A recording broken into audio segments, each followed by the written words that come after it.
नमस्कार। आज हम देखते हैं चरक सूत्र स्थान 29वां अध्याय 10 प्राण आयतनीय अध्याय। इसमें क्या है, 10 प्राण आयतनों का वर्णन किया है जिसमें निश्चित रूप से अधिष्ठित रहते हैं। सुश्रुत संहिता में देखते हैं तो वहां आपको 12 प्राण मिलते हैं। 12 प्राणों का वर्णन मिलता है सुश्रुत संहिता में, और 10 प्राण आयतन कहाँ बताए हैं? चरक संहिता के सूत्र स्थान के 29वें अध्याय में। नेक्स्ट देखते हैं, दसेव आयतन अन्य आहो प्राणा येषु प्रतिष्ठिता शंखो मरुम त्रयम कंठो रक्तम शुक्रोजिषि गुदम। मतलब 10 प्राण आयतन कहे गए हैं जिसमें प्रधान रूप से प्राण प्रतिष्ठित रहते हैं। अब कौन कौन से हैं? शंखौ तो मतलब 2 शंख, मर्म त्रय 3 मर्म, कौन कौन से? सिर, हृदय और बस्ती, कंठ, रक्त, शुक्र, ओज और गुदा। ऐसे करके टोटल कितने हो गए?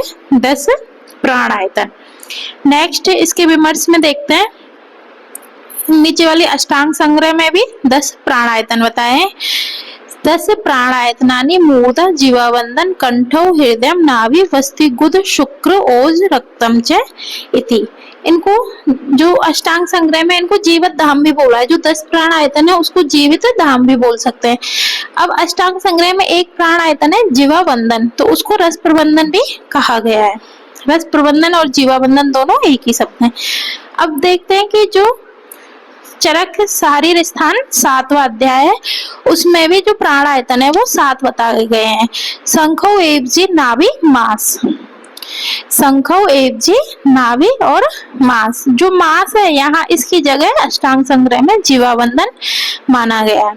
अब आचार्य वेल ने भी कितने 10 प्राण आयतन बताए हैं। वात पित्त कफ शुक्र शोणित स्तन्य मल मूत्र स्वेद और ऊष्मा। आप ये लिख लेना। आचार्य वेल ने 10 प्राण आयतन बताए हैं। कौन कौन से? वात पित्त कफ शुक्र शोणित स्तन्य मल मूत्र स्वेद और ऊष्मा। आचार्य सुश्रुत ने 12 प्राण बताए हैं। प्राण कितने हैं? 12, और प्राण आयतन कितने हैं? 10। तो जो 12 प्राण है वो कौन से हैं? सत्व रजतम अग्नि सोम वायु पंचेंद्रिय और भूतात्मा। कौन?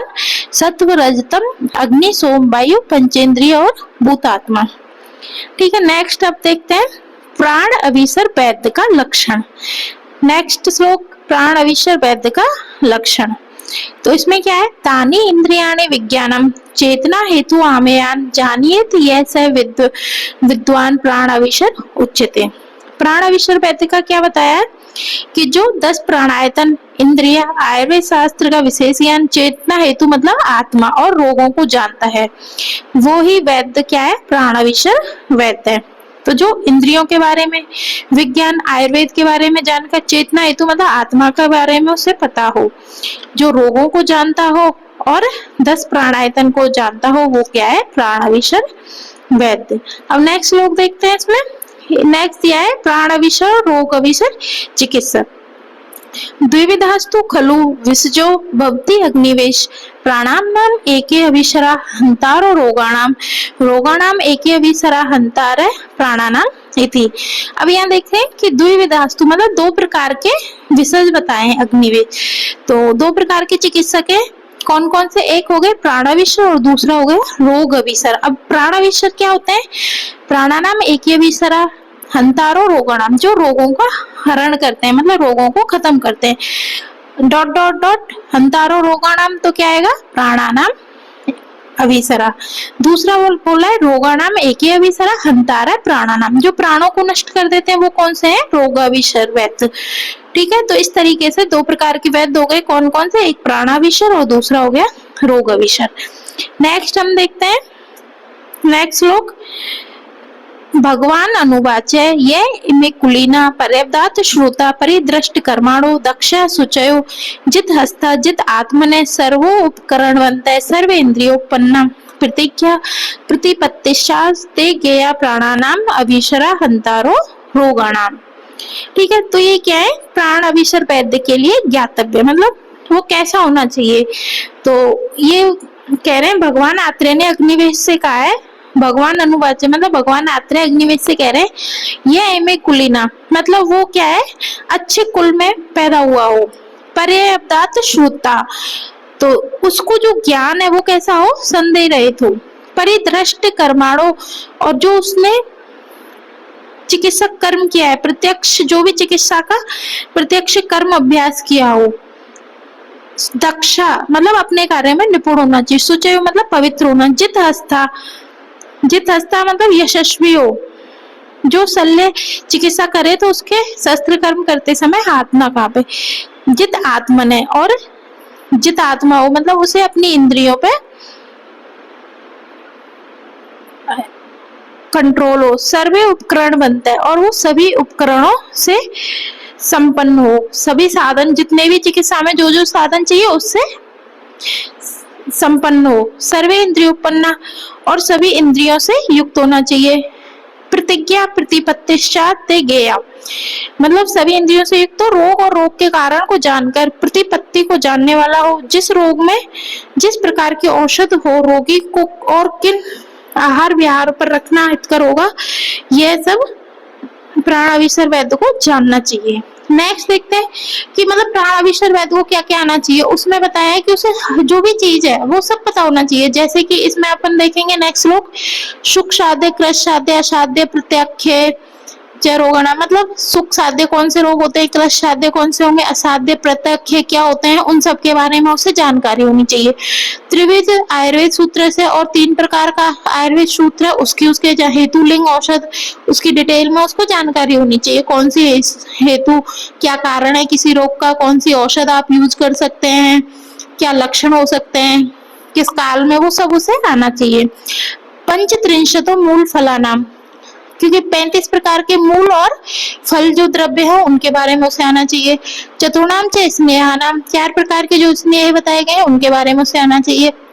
पंचानाम च लवणानाम, अष्टानाम च मूत्राणाम, मतलब 5 प्रकार के लवण, 8 प्रकार के मूत्र, 8 प्रकार के शीर, और जो षड-क्षीरी वृक्ष बताए गए हैं उनके बारे में उसे सब पता होना चाहिए। एक बार इसकी आप हिंदी रीडिंग कर लेना, क्योंकि जो आप पढ़ोगे ना वो सब इसी में आएगा। फिर नेक्स्ट देखते हैं और भी उसको क्या पता होना चाहिए। चतुर्विधस्य च स्नेह, चतुर्विंशति उपकल्पनीय, 4 प्रकार के जो स्नेह बताए गए हैं उनकी 24 उपकल्पनाएं बताई गई हैं और 64 उपकल्पनाएं बताई गई हैं, उनको पता होना चाहिए। अष्ट चत्वारिंशत रोगाधिकरणम, जो 48 प्रकार के रोग अधिकरण बताए उसका उन्हें पता होना चाहिए। चत्वारिंशत उत्तरस्य च नानात्मत व्याधि सदस्य, और जो नानात्मक 140 व्याधि के प्रकार बताए उसे उनका पता होना चाहिए। ठीक है, सबका उसे पता होना चाहिए। एक बार इसकी आप रीडिंग कर लेना। नेक्स्ट देखते हैं प्राणी नाम अभिसरा हंतारो रोगाणाम इति, जो प्राण अभिसर वैद्य क्या होते हैं, वो रोगों का हरण करते हैं। ठीक है, नेक्स्ट है रोग अभिसर वैद्य की परिभाषा। ठीक है, अतो विपरीत रोगाणाम अभिसरा, जो पहले प्राण अभिसर पढ़ा है उसके जो विपरीत होंगे वो क्या होंगे, रोग अभिसर वैद्य। हंतारा प्राणाम, जो प्राण को हर देते हैं, मतलब प्राणों को नष्ट कर देते हैं, वो क्या होता है, रोग अभिसर। विषक छद्म प्रतिच्छन्ना कंटक भूता लोकस्य प्रतिरूपक धर्माणो राज्ञ आज्ञा प्रमाद चरंती राष्ट्राणी, जो प्राणों को नष्ट कर देते हैं वो क्या होते हैं, छद्मचर वैद्य।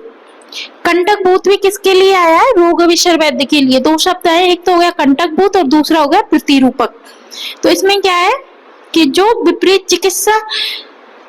चिकित्सक रोगों को बढ़ाने वाले और प्राणों को नष्ट करने वाले होते हैं वो क्या होता है, रोग अभिसर वैद्य। वैद्य के स्वरूप में अपने को छिपाए हुए संसार के लिए कंटक भूत स्वरूप होते हैं। ये प्रतिरूपक मतलब वैद्य ना हुए तो भी वैद्य के समान दिखने वाले होते हैं, और ये राजा के प्रमाद से देश में चलते फिरते हैं और देश को खा जाते हैं। अब इसमें रोग अभिसर वैद्य के लक्षण दिए हैं, तो आप इसकी एक बार हिंदी रीड कर लेना। जैसे रोग अभिसर वैद्यों को पहचानने के विशेष लक्षण होते हैं। ये क्या करेंगे, उत्तम वैद्यों का वेश धारण कर विशेष रूप से अपनी प्रशंसा स्वयं करते हुए कर्म के लोभ से गांव की गलियों में चिकित्सा कर्म में भ्रमण करते रहते हैं। यदि ये सुन ले कि कहीं पर कोई रोगी हो गया तो ये वहीं चले जाएंगे और उसके भाई बंधुओं से अपनी प्रशंसा करेंगे, और ना बुलाए पे भी द्रव्य के 1-2 बार जाने की इच्छा व्यक्त करेंगे। ठीक है, नेक्स्ट देखते हैं इसमें रोग। अब ये पूरी रीडिंग आप कर लेना। मतलब ये क्या है, खुद को ही अपनी प्रशंसा करते रहेंगे लोगों से, और अगर जैसे इनसे कोई रोगी का रोग ठीक नहीं हो पाएगा तो उसको कह देंगे कि ये रोगी अच्छा नहीं था, इसके पास कोई साधन नहीं थे, दवाई लेने लायक नहीं था, या जो भी था। ठीक है, नेक्स्ट देखते हैं रोगियों को फंसाने में दृष्टांत। मतलब ये रोगियों को कैसे फंसाते हैं उसकी उपमा बताइए। विषक छद्म प्रविश्य एवं व्याधि स्थान तर्कयन्ति ये विंत समीप संसृष्टि बने शाकुंतलिक द्विजान। इसका दृष्टांत दिया है कि जिस प्रकार एक बहेलिया वन में जाल फैलाकर पशु पक्षियों को फंसा लेता है, उसी प्रकार जो रोग विशर वैद्य हैं वो कपट से ऊपर बताए हुए वैद्य का वेश धारण कर रोगियों को फंसाया करते हैं। इनको अपन क्या बोलते हैं? छद्मचर वैद्य। ठीक है, नेक्स्ट देखते हैं त्याज्य वैद्य, मतलब किस वैद्य को त्याज करना चाहिए और क्यों। वृत्ति हेतु विषग मान पूर्णान मूर्ख विषादरान वर्जेद आतुरो विद्वान सर्पास्ते पीत मारुता। त्याज्य वैद्य कौन है? जो अपनी वृत्ति के लिए मतलब जीविका चलाने के लिए वैद्य के रूप में अभिमान से पूर्ण और मूर्ख विशारद वैद्यों का परित्याग करते हैं। क्योंकि ये कैसे होते हैं? सर्पास्ते पीत मारुता, जो सांप वायु का पान करते हैं उनके समान ही रोग अभिशर वैद्य वो क्या होते हैं? भयंकर खतरनाक होते हैं। नेक्स्ट है उत्तम वैद्य की प्रशंसा। ये तो शास्त्र विदो रक्षा शुचि कर्म कोविदा जित हस्ता जित आत्मन्यो प्यो नित्य कृतम नमः। उत्तम वैद्य की प्रशंसा क्या है? कि जो चिकित्सक शास्त्र मतलब जिसने शास्त्र का अध्ययन किया है, रक्षा चतुर हो, शुचि पवित्र हो, कर्म कोविद और जो चिकित्सा कर्म को अच्छी प्रकार से जानता हो, जित हस्त मतलब यशस्वी हो, जित आत्मने मतलब जो अपनी इंद्रियों पर कंट्रोल कर चुका हो, नित्य कृतम नमः उनको नित्य ही नमस्कार करना चाहिए, आदर करना चाहिए। ठीक है, अब ये हो गया नेक्स्ट चैप्टर कौन सा? 10 प्राणायतन, ये 29वां अध्याय। यहाँ 10 प्राणायतन बताए गए हैं। ठीक है, और 2 प्रकार के वैद्य बताए हैं, प्राण विषय और दूसरा रोग विषय। 10 प्राणायतन बताए, शंखो मर्म त्रयम कंठो रक्तम सुक्रोशी गुदम। क्या बताए? शंखो मर्म त्रयम कंठो रक्तम सुक्रोशी गुदम। Thank you. आप आगे की वीडियो जानने के लिए चरक सूत्र स्थान पूरा कंप्लीट देखने के लिए सब्सक्राइब करें और देखते रहें अपना channel Hitarth Ayurveda. Thank you.